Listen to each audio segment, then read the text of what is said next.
Iran on Tuesday, Netherlands on Saturday. That's what we're talking about. Come the U.S. soccer team. They get out of the knockout stage. They beat Iran today by a count of 1-0. They'll play the Netherlands on Saturday to see if they can survive and advance in the World Cup in Qatar. With Ian Fitzsimmons, I'm Freddie Coleman. We have Freddie and Fitzsimmons, presented by Progressive Insurance on ESPN Radio, the ESPN app. Since XM Channel 80 as well as TuneIn. And don't forget to tell your smart speaker to play ESPN Radio. Our man Andrew Jones, writer for ESPN's Anscape, has been keeping an eye on the U.S. national soccer team as they try to continue to survive and advance in the World Cup. He joins us here on Freddie Fitzsimmons. Andrew, let's talk about today with so much going on. Even before the game got started politically with Iran and also the United States and everything else, what was it like seeing that kind of gutty performance, winning 1-0, and still being alive in the World Cup now they're out into the knockout stage? Well, great to be along with my bedside Brooklyn brother, Freddie Coleman, all the way, as always, and the great Ian Fitzsimmons doing his thing. And I got to tell, for those that are at least in the marriage classroom of yours, you being the best professor you are, Freddie, if anybody is even coming close to failing that class, then they really are the worst student in the world. Hey, Andrew, did you hear what he did in class today? He postponed class. Cool professor is. Yeah, he postponed class to the end of the World Cup match.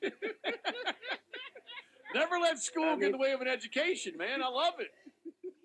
Hey, especially when it has geopolitical ramifications from the match as well, too. So you couldn't find a better professor in America today than Professor Coleman. But as you guys have said with that, in terms of just the incredible fortitude that this young team, and need a reminder, the second youngest team still in this World Cup, and only because of 35-year-old Tim Ream that they are not the youngest team in the tournament, with Ghana side being the youngest.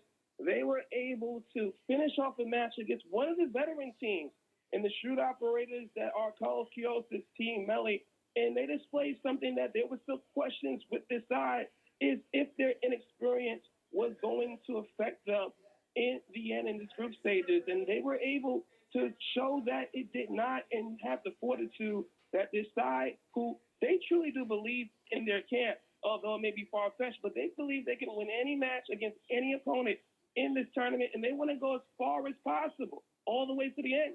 And today, to take those steps just to get to the knockout stages, they exhibited that the great Verhulst side. What does your gut tell you about Christian Pulisic's playing on Saturday after what happened and scoring that goal in the 38th minute and then getting hit below the Mason-Dixon line and being knocked out of this game?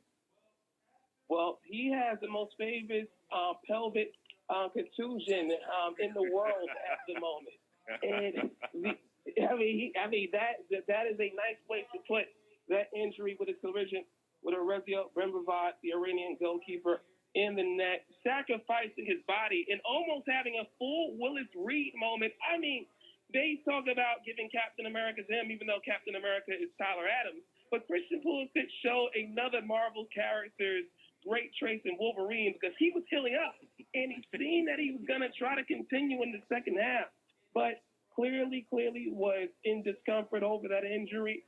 And thankfully, the depth of the side with Brendan Erickson came in, but he was in great spirits in that whole medical bed after the match, having someone close to him post that message saying that he was ready. And then he saw the team and greeted the team when they came back to the hotel and was busy hugging Tyler Adams, hugging all of his teammates. So I think it seems that he will be playing. They set his date today with the U.S. press team in terms of indicating that to us. So I think he's going to play in this round of 16 against the Netherlands. And just incredible sacrifice. No one can question his whole entire fortitude with the national team after this. No, he gave it up for God and country. I mean, there's no doubt about it. I mean, and it's good news. I didn't know that he was up and walking around and met the team and all that, which means he may not have to adopt and actually and father children. So that's also great news for Captain America. Not a concern for him in the future in terms of being able to have future children. And look, if for people who may not have seen that hit, when you see it, you will understand how vicious and how much pain any male watching was in for Captain America, right? I mean, my gosh. But put into perspective how important this win was to get to the round of 16 in the knockout stage for the U.S. men, not just this particular team, but for U.S. soccer? Well, after the massive disappointment of missing out the World Cup 4 years ago, in the qualifying process 5 years ago, that infamous night in Trinidad and Tobago, Taylor Twelman's "What Are We Doing?" still resonating around ESPN whole entire ears and just anyone in general.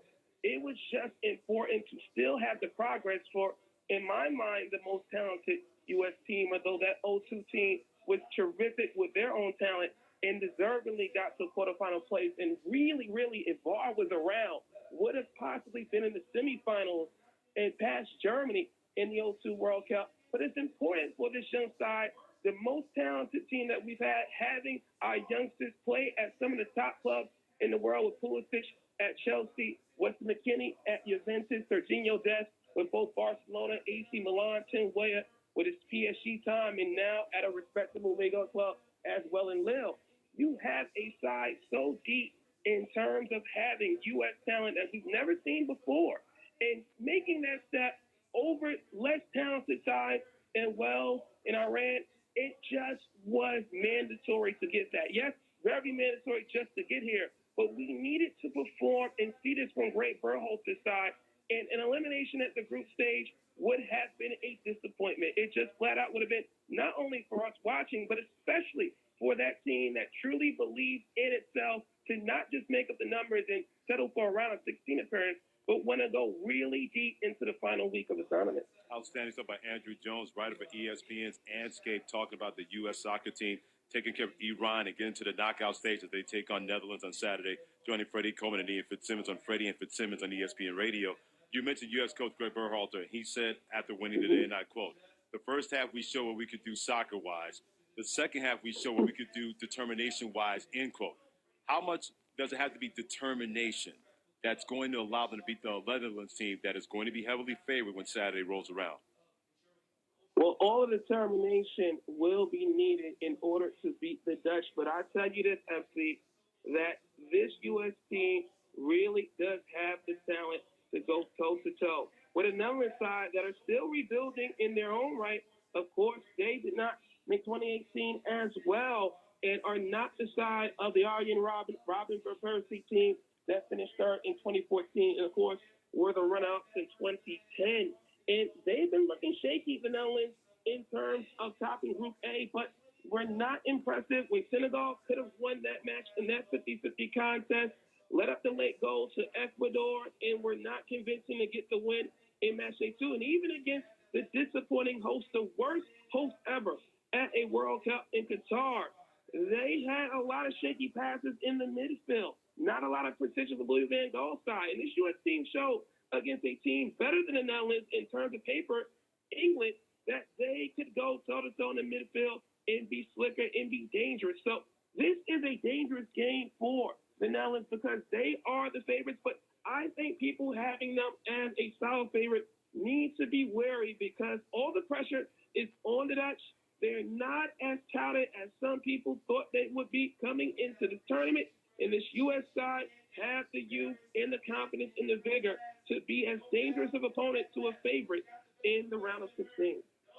You talked to basically every player on the U.S. men's national team. Who is your favorite character? Just that dude that when things get tight, he keeps it light. Well, I got to tell you, Weston McKennie, who gave a shout-out to my sister's portrait of Jay-Z when I talked to him and interviewed him on the Zoom call with Tyler Adams. He always has that levity about him, a funny character, just someone that any team needs to just lighten up the mood. But he has a serious side to him. You don't break in the German Bundesliga at a respectable club at Schalke at age 18 and not have this level of maturity, precociousness towards him and towards his whole training. He really is someone that is just so instrumental to lightening the mood while also being a world-class developing player. And no matter what happens, I'm sure we'll be hollering at you sooner than sooner. You take care and be well. No doubt. Appreciate you, Freddie. Appreciate you, Ian, and Maris, kids in Freddie's class. Don't fail that class because you got the best professor in America. Don't fail that class, y'all. Thanks, brother. Appreciate the kind words, too. No doubt. And by the way, he also put on Twitter, somebody won $174,000 off the United States win over Iran. Part of a parlay today. $174,000. Bet $911. $174,000. To win 174? Win 174 with the United States beating Iran. I wish I could tell you that was me.